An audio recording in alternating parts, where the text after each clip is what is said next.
নারী কর্মকর্তা ও কর্মচারীদের বোরকা নেকাব পরার উপর নিষেধাজ্ঞা দিয়েছে চট্টগ্রাম চক্ষু হাসপাতাল হিসেবে পরিচিত Chittagong eye infirmary and training complex কর্তৃপক্ষ। বিষয়টি নিয়ে চট্টগ্রামের সাধারণ মানুষের পাশাপাশি ওই হাসপাতাল সংশ্লিষ্টদের মধ্যে সৃষ্টি হয়েছে ক্ষোভ। গত 16 এপ্রিল প্রতিষ্ঠানটির মানব সম্পদ ব্যবস্থাপক মোহাম্মদ কবির হোসাইন স্বাক্ষরিত এক অফিস আদেশে নারী কর্মচারীদের বোরকা ও নিকাব পরা কঠোরভাবে নিষেধ করা হয়েছে।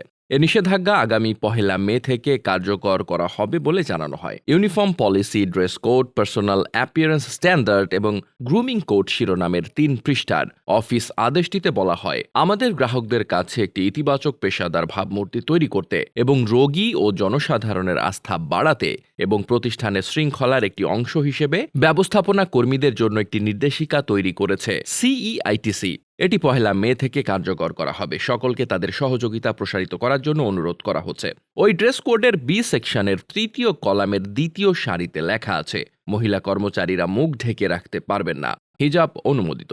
ডিউটির সময় নেকাব এবং বোরকা কঠোরভাবে নিষিদ্ধ। নাম প্রকাশ না করার শর্তে সিইআইটিসির একজন নারী কর্মচারী বলেন, মুসলিম নারীদের জন্য বোরকা একটি বাধ্যতামূলক ড্রেস কোড। ধর্মীয় এই পোশাকটি নিষিদ্ধ করার অধিকার কর্তৃপক্ষের নেই। এটি অতিরঞ্জিত বাড়াবাড়ি ছাড়া কিছুই নয়। চিঠির বিষয়ে জানতে চাইলে প্রতিষ্ঠানের ব্যবস্থাপক মোহাম্মদ কবির হোসেনকে ফোন করা হলে তিনি এই বিষয়ে কথা বলতে অপারগতা প্রকাশ করেন। পরে হাসপাতালের পরিচালক অধ্যাপক রবিউল হোসেনকে ফোন করা হলে তিনি রিসিভ করেননি। Desk report, বার্তাবাজার।